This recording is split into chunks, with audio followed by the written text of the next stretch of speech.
அஸ்ஸலாமு அலைக்கும் வரஹ்மத்துல்லாஹி தஆலா வபரகாத்துஹு நஹ்மதுஹு வ நஸல்லி அலா ரசூலிஹில் கரீம்.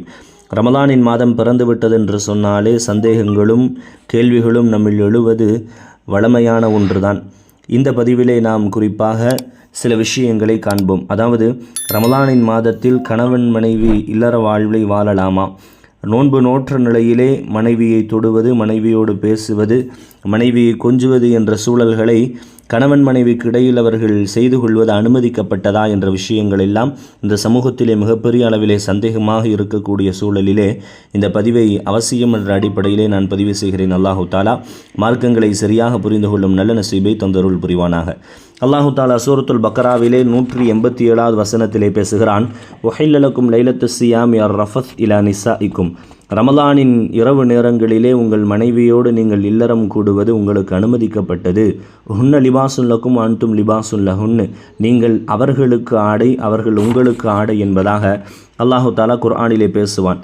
அதாவது ரமலானின் மாதத்திலே இரவு நேரங்களில், அதாவது இஃப்தார் முடித்ததுக்கப்புறம் அடுத்த நாள் சஹ்ரு வரை சாதாரணமாக நாம் மனைவியோடு இல்லறம் கூடுவது, தாம்பத்திய வாழ்வை மேற்கொள்வது, இதுவெல்லாம் மார்க்கத்தில் அனுமதிக்கப்பட்டது என்று மார்க்கம் தெளிவாகவே பேசுகிறது.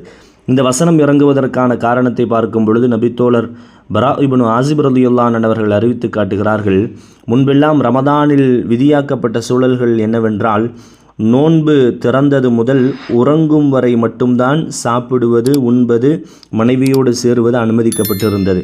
அதாவது இஃப்தார் முடிச்சிட்டாங்க, இஃப்தார் முடிச்சுட்டு அவங்க எப்போ தூங்குறாங்களோ, அது 8 மணியாக இருந்தாலும் 10 மணியாக இருந்தாலும் அவர்கள் உறங்கும் வரை மட்டும்தான் அனுமதி. ஒருவேளை உறங்கிவிட்டார்களானால் உறங்கி எழுந்ததிலிருந்து அவர்கள் சாப்பிடுவது, பருகுவது, மனைவியோடு சேருவது எல்லாம் தடை செய்யப்பட்டதாக இருந்தது. அதாவது அவங்க சுபுகுடைய நேரம், சஹருடைய நேரம் வரணும்லாம் இல்லை. ஒரு 8 மணிக்கு தூங்கி 9 மணிக்கு எந்திரிச்சிட்டாங்க, 9 மணியிலிருந்து அவர்கள் சாப்பிடக்கூடாது என்று சட்டம் இருந்தது. கைஸ் இப்னு சர்மா ரலியல்லாஹு அன்ஹு அப்படிங்கிற ஒரு சஹாபி சம்பந்தமான ஒரு விஷயமும் இதில் பதிவு செய்யப்படுகிறது. அவர் ஒரு விவசாயி. ஒரு நாள் நோன்பு திறப்பதற்காக வீட்டிற்கு வருகிறார். வீட்டில் உணவு தயாராகக்கூடிய சூழலிலே அவங்க ரொம்ப டயர்டாக இருக்குன்னு சொல்லி படுத்து தூங்கிடுறாங்க. திடீர்னு எந்திரிச்சு பார்க்கும் பொழுது உறங்கியதின் காரணமாக அவர் எதையும் சாப்பிட முடியாத சூழலிலே இருந்தார். மறுநாள் காலை பகலிலே அவர் மயங்கி விழுந்து விடுகிறார். காரணம், 2 நாட்கள் தொடர்ந்து இப்படியே ஆகிவிட்டது. ரொம்ப வேளையில் களைப்பில் படுக்கிறாங்க.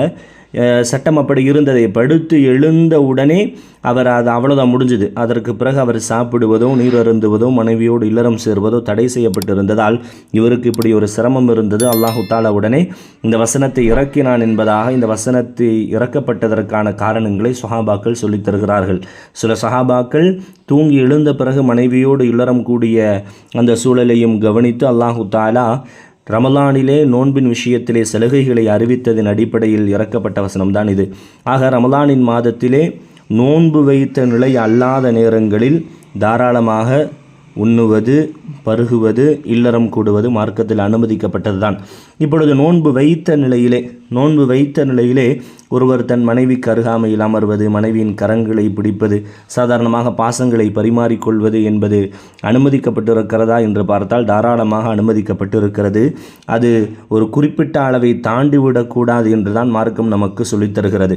எப்படி உணவின் ஆசையை விட்டும் நம்முடைய வயிற்றிற்கு உணவை கொடுக்காமல் நாம் பாதுகாக்கிறோமோ, அதே போன்றுதான் ஷஹ்வத் எனும் மன இச்சையை கூட நாம் நிறைவேற்றாமல் பாதுகாத்து கொள்ள வேண்டும்.